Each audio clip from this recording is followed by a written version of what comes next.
Hello दोस्तों, नमस्कार। मैं प्रिंस और आप देख रहे हैं स्पीड एकेडमी।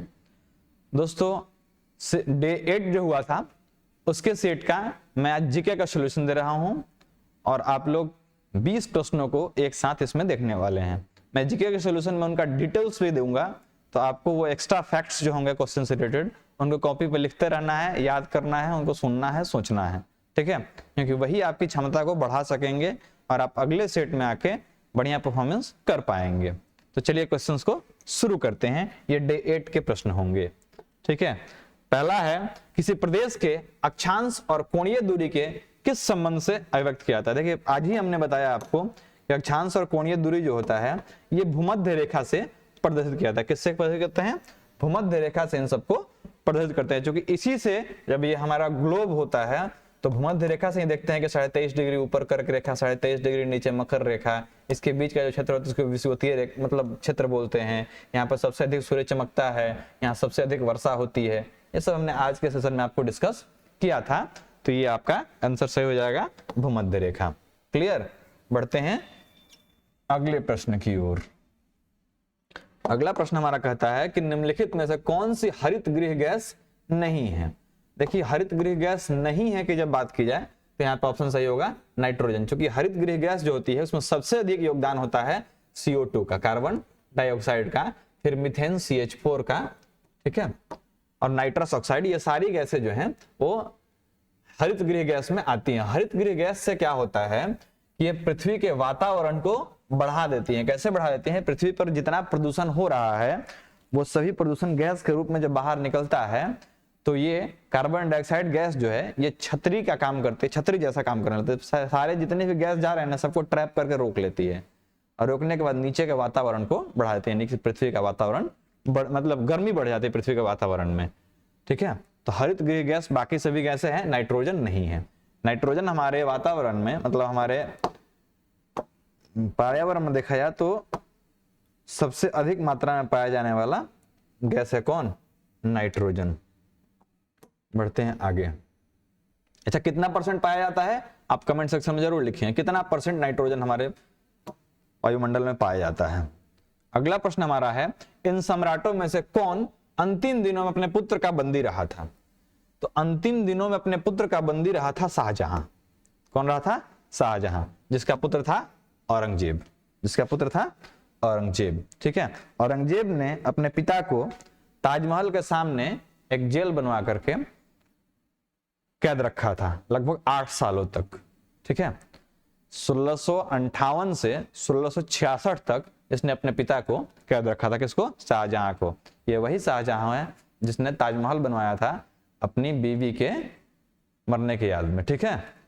तो उसी के लिए उसने मतलब शाहजहांबाद की भी उसने स्थापना की थी शाहजहां ने, और औरंगजेब ने उसको बंद कर दिया था जेल में। तो इतनी सारी चीजें आपने इसके बारे में समझ ली, और जब इसका मैराथन क्लास में दूंगा तो उसमें आपको जरूर उपस्थित रहना होगा, क्योंकि उसमें मैं काफी डिटेल में चर्चा करता हूं हर एक प्रश्न के बारे में। माध्यम के तापमान में वृद्धि के साथ साथ प्रकाश की गति क्या होती है? प्रकाश की गति भी बढ़ते जाती है। कैसे भाई?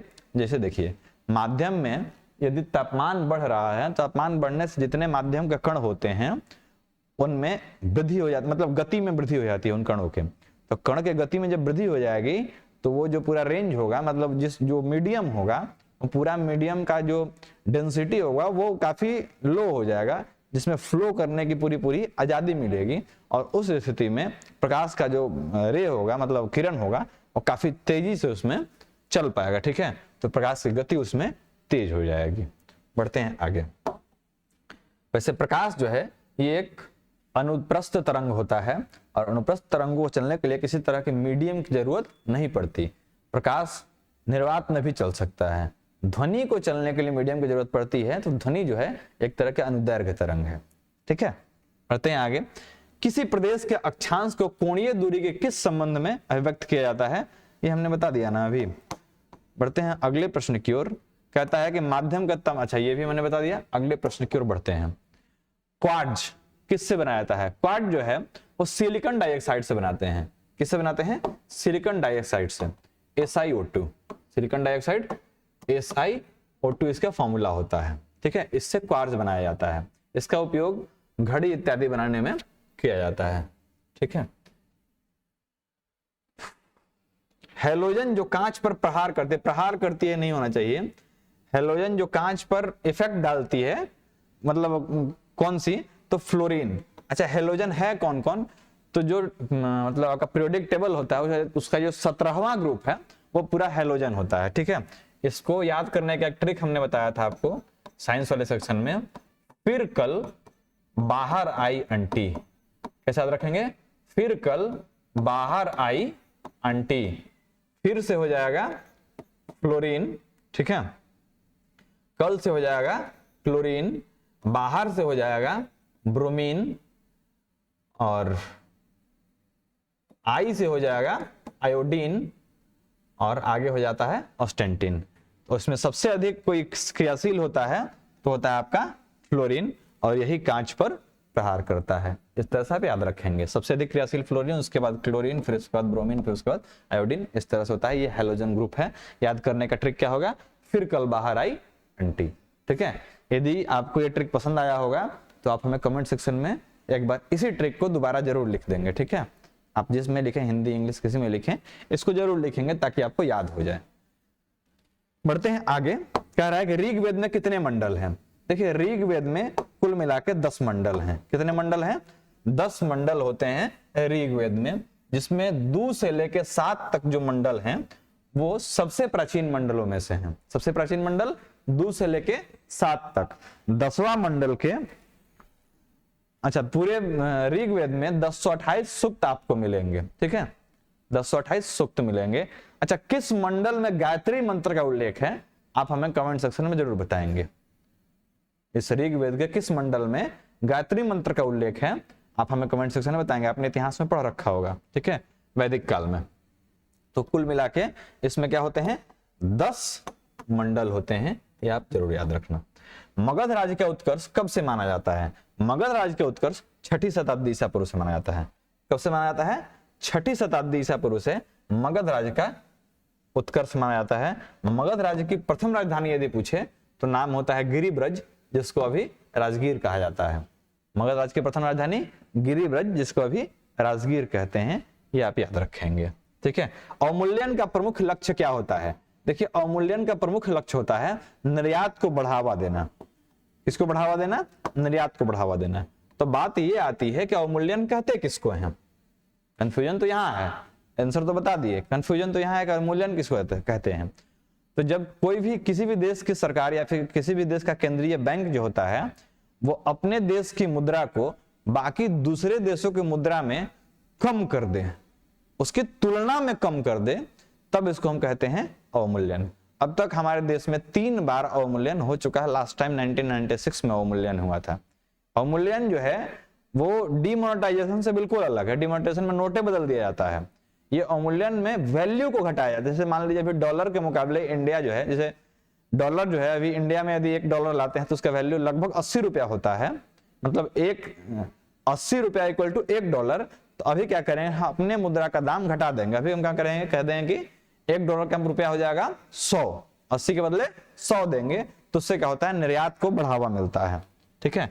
तो निर्यात को बढ़ावा देना इसका मुख्य लक्ष्य होता है। क्लियर। बढ़ते हैं आगे। प्रसिद्ध उपन्यास लव स्टोरी किसकी कृति है। देखिए, लव स्टोरी के लेखक हैं एरिक संगल। कौन है, एरिक संगल। और यह पुस्तक जो है ये वैलेंटाइन डे को प्रकाशित की गई थी। वैलेंटाइन डे किस तारीख को होता है, आप कमेंट सेक्शन में जरूर लिखेंगे, क्योंकि हम जानते हैं कुछ याद रहे न रहे, ये जरूर याद होगा आपको। देखते हैं कितने लोगों को याद है। ठीक है, कितने लोगों को वैलेंटाइन डे याद है, किस दिन होता है, कमेंट सेक्शन में जरूर लिखेंगे। ठीक है। मैं सबका कमेंट पढ़ता हूं, पढ़ के बहुत अच्छा लगता है कि आप लोग हमारे प्रति कितना श्रद्धा भाव प्यार विश्वास रखते हैं, ये देख के अच्छा लगता है।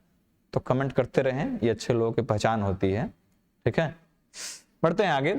इंटर सर्विसेज इंटेलिजेंस ISI कहाँ की गुप्तचर संस्था है। तो ISI जो है ये पाकिस्तान की गुप्तचर संस्था है। कहाँ की है, पाकिस्तान की गुप्तचर संस्था ISI है। तो बात आती है कि इंडिया का गुप्तचर संस्था कौन है। इंडिया का गुप्तचर संस्था जो है ये IB है, इंटेलिजेंस ब्यूरो। रॉ है, research and analysis wing, CVC है सेंट्रल विजिलेंस कमिश्नर, ये सब हमारी मतलब गुप्तचर संस्थाएं हैं। खास करके आप रॉ और आईबी जरूर याद रखेंगे, ठीक है। गुप्तचर संस्था सबसे कोई मतलब फेमस है पूरे वर्ल्ड में, तो उसका नाम होता है मोसाद। क्या नाम होता है? मोसाद। मोसाद कहाँ की है? ये इजराइल की है, ठीक है। मोसाद कहाँ की है? इजराइल की गुप्तचर संस्था है, इसको आप याद रखेंगे। बढ़ते हैं आगे। टास, ये कहाँ की न्यूज एजेंसी है? टास जो है ये रसिया की न्यूज एजेंसी है। कहाँ की? रसिया की। भारत की न्यूज एजेंसी? भारत की न्यूज एजेंसी पीआईबी है, प्रेस ट्रस्ट ऑफ इंडिया है, पीटीआई है, प्रसार भारती है, ये भारत की न्यूज एजेंसी है, ठीक है। चाइना का जो है उसका नाम है सिन्हुआ। पाकिस्तान का भी कोई होगा, ध्यान नहीं आ रहा या तो बता देंगे, तो ये नाम आप याद रखेंगे। बढ़ते हैं आगे। मानचित्र बनाने की कला और विज्ञान को क्या कहते हैं? मानचित्र बनाने की जो कला होती है इसको हम लोग इंग्लिश में बोले तो कार्टोग्राफी कहते हैं, या फिर इसको कह सकते हैं मानचित्र कला। कार्टोग्राफी या मानचित्र कला कह सकते हैं। अच्छा, भारत का सबसे पहले मानचित्र किसने बनाया था? देखिए, दो तरह के नाम आएंगे आपको। एक आता है कि भारत का सबसे पहले मानचित्र किसने बनाया था, और एक आता है भारत का सबसे पहले सटीक मानचित्र किसने बनाया था, मतलब एकदम हूबहू मानचित्र किसने बनाया था। ये दोनों आप अभी गूगल से पूछिए, पूछिए अभी वीडियो रोकिए और पूछिए कि भारत का सबसे सटीक मानचित्र किसने बनाया और भारत का मानचित्र सबसे पहले किसने बनाया। ये दोनों नाम आप हमें कमेंट सेक्शन में लिखेंगे। जितने भी लोग वीडियो देख रहे हैं आप सबके उसकी कसम, पता ना, उसकी कसम दे रहे हैं, तो आपको लिखना ही पड़ेगा कि ये दोनों व्यक्ति कौन हैं। आप हमें कमेंट सेक्शन में जरूर लिखें, ये आपके लिए बहुत जरूरी है, ठीक है। ये कई बार हमने देखा है क्वेश्चन को पूछते हुए कि भारत का सबसे पहले मानचित्र किसने बनाया था। एक सटीक मानचित्र आता है प्रश्न, और एक आता है कि सबसे पहले मानचित्र किसने बनाया, ठीक है। तो दोनों आपको पता होना चाहिए। दोनों का आंसर बताइए। परमाणु हथियारों के संपूर्ण उन्मूलन के लिए अंतरराष्ट्रीय दिवस प्रत्येक वर्ष किस दिन मनाते हैं? तो ये 26 सितंबर को मनाते हैं। किस दिन मनाते हैं? 26 सितंबर को मनाते हैं। भारत का 75वां शतरंज ग्रैंड मास्टर कौन बना? तो ये नाम है वी प्रणव। क्या नाम है? वी प्रणव। बाकी ऋत्विक राज, भरत सुब्रमण्यम, ये लोग भी ग्रैंड मास्टर रहे हैं, लेकिन 75वां कौन बना? तो वी प्रणव बने हैं भारत के 75वें ग्रैंड मास्टर। ग्रैंड मास्टर क्या होता है?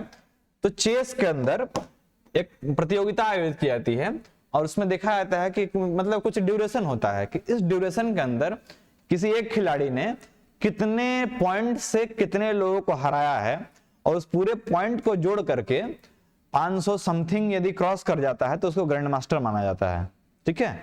इसके बारे में डिटेल में और किसी दिन बता दूंगा। तो ग्रैंड मास्टर कोई भी हो सकता है, मतलब जो उतने पॉइंट्स को अर्जित कर ले, ठीक है। तो वही किया है किसने? वी प्रणव ने 75वें नंबर पे इंडिया में, और इसके पहले 74 लोग कर चुके हैं इस कारनामा को। केंद्रीय गृह मंत्री अमित शाह ने किस प्रदेश के पहाड़ी समुदाय को अनुसूचित जनजाति का दर्जा देने की घोषणा की है? तो इन्होंने जम्मू कश्मीर के पहाड़ी जनजाति को एसटी बनाने का घोषणा किया है, ठीक है। याद रखिएगा, केंद्रीय गृह मंत्री अमित शाह जी ने किया है। बढ़ते हैं अगले प्रश्न की ओर, और ये कहता है कि लाल बहादुर शास्त्री एकेडमी निम्नलिखित में से किस स्थान पर है? तो लाल बहादुर शास्त्री एकेडमी आपको मसूरी में मिलेगी। वही लाल बहादुर शास्त्री एकेडमी जहां जितने आईएएस होते हैं, ठीक है, आईएएस इंडियन एडमिनिस्ट्रेटिव सर्विस के लोग, उनको ट्रेनिंग दिया जाता है। वो लोग, उन लोगों का मतलब, उन लोगों का सबका सपना है कि एक बार लवासना जाए, उसको शॉर्ट में बोलते हैं लवासना, ठीक है। तो वो है कहां पे? मसूरी में। बढ़ते हैं आगे। अच्छा, देहरादून में वन अनुसंधान केंद्र है, हैदराबाद में डीएनए परीक्षण केंद्र है, नागपुर में भी कुछ होगा, देख लीजिएगा, ठीक है। तो जहां जहां जो याद आते जाएगा मैं आपको बताते जाऊंगा। भारत की सबसे बड़ी सॉफ्टवेयर कंपनी कौन सी है? तो यह है टीसीएस, टाटा कंसल्टेंसी सर्विसेज। लेकिन इन्फोसिस भी एक हमारी मतलब सॉफ्टवेयर कंपनी है, जो पहली ऐसी कंपनी है जो नैस्डैक में लिस्टेड हुई है। नैस्डैक जो है ये न्यूयॉर्क मतलब अमेरिका का ये बाजार है, शेयर बाजार है, ठीक है। उसको नैस्डैक कहते हैं। जैसे हमारे यहाँ बीएससी और एनएससी हैं, तो अमेरिका में नैस्डैक है। तो नैस्डैक में इंडिया की कोई आईटी कंपनी जो लिस्टेड हुई हो वह है इन्फोसिस, ठीक है, याद रखेंगे। डॉक्टर भीमराव अंबेडकर ने किसे संविधान की आत्मा कहा है? हमने एक दिन और इसको सेट में डिस्कस किया था, आज थोड़ा सा मतलब जल्दी करूंगा। भीमराव अंबेडकर ने आर्टिकल 32 को, जिसको कहते हैं संवैधानिक उपचारों का अधिकार, आर्टिकल 32, इसको संविधान का आत्मा कहा है। यदि यहाँ पर डॉक्टर भीमराव अंबेडकर न दे और पूछे कि संविधान की आत्मा किसको कहा जाता है, तो वो कहा जाता है किसको? प्रस्तावना को। यानी कि संविधान जब शुरू होता है जिस पेज से, उसी पेज को प्रस्तावना कहते हैं, जहां पर लिखा जाता है हम भारत के लोग भारत को ये बनाना चाहते हैं, तो वो ही प्रस्तावना जिसको आत्मा कहा जाता है। और भीमराव अंबेडकर के द्वारा संवैधानिक उपचारों का अधिकार मतलब आर्टिकल 32 को कहते हैं। संपूर्ण भारत को प्रशासन की दृष्टि से 5 भागों में विभाजित किया गया है। इसकी बैठक की अध्यक्षता किसने की? तो इसकी बैठक की अध्यक्षता गृह मंत्री ने की। तो ये क्वेश्चन आपको याद होना चाहिए। और आज का जीके का जो सेशन है ये हमने समाप्त किया। इसके जस्ट बाद आपको हिंदी का सेशन मिलेगा। मिलते हैं अगले वीडियो में, तब तक के लिए जय हिंद। ओके।